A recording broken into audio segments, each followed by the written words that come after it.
La Méduse du Caravage est sans doute l'une des œuvres les plus célèbres du peintre, et pour cause, il y a beaucoup à dire sur cette peinture. Tout d'abord, il faut noter la forme de cette œuvre. Ronde, et ce n'est pas une simple fantaisie de l'artiste.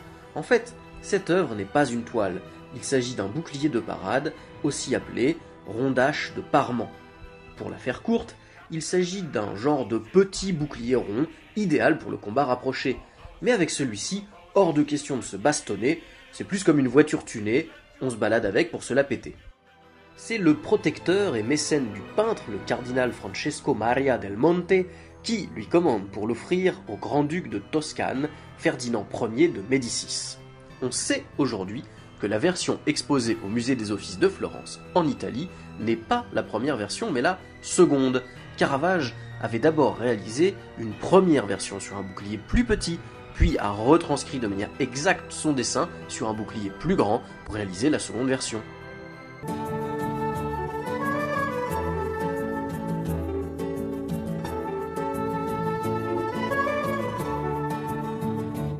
Acrisios, le roi d'Argos, ayant appris par Madame Soleil que son petit-fils allait le tuer, décida d'enfermer sa fille Danaé dans une tour pour éviter les problèmes.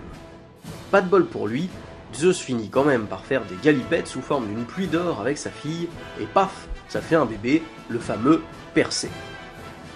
Acrisios balance alors femme et enfants à la flotte pour s'en débarrasser. Mais repas de bol, ils échouent sur une île et un pêcheur décide d'élever Persée comme son fils, le bon gars quoi. Quelques années plus tard, Persée est devenu un super dieu du stade vachement sexy, et le roi de l'île lui demande d'aller décapiter la gorgone Méduse. Méduse, c'est une des 3 sœurs gorgones, un genre de boys band monstrueux capable de vous pétrifier au moindre regard. Donc le gars Persée, il en a quand même gros sur la patate, et il se met à chialer comme une petite crotte. Et là, il y a le dieu Hermès qui apparaît. Vous savez, c'est le dieu messager et amateur des sacs à main. Et il lui refile 2-3 bricoles pour vaincre le monstre, une épée, le casque d'Hadès et un bouclier doré vachement bien lustré.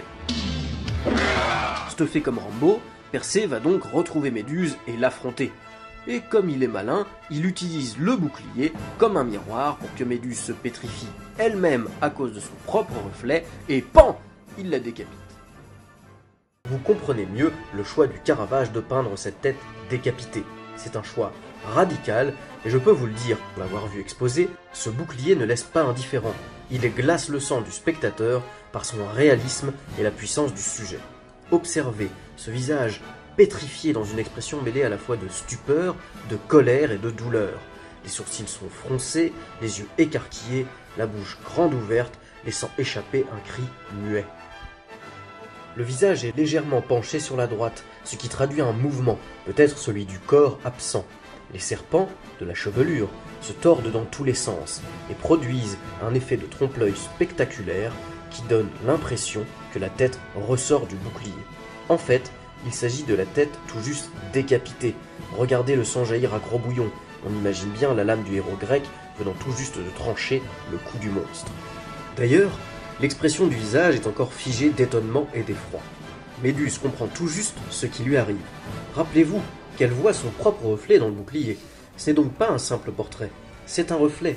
Nous voyons ce que Méduse voit au moment de mourir. En ce sens, Caravage met le spectateur à la place de Méduse, et c'est nous qui sommes stupéfaits, comme pétrifiés par le regard de la gorgone. Ce que nous voyons, c'est un instantané, un événement qui se déroule en une fraction de seconde. Caravage a réduit le récit en son point le plus violent, à cet instant dramatique qui cristallise et qui justifie toute action antérieure ou future.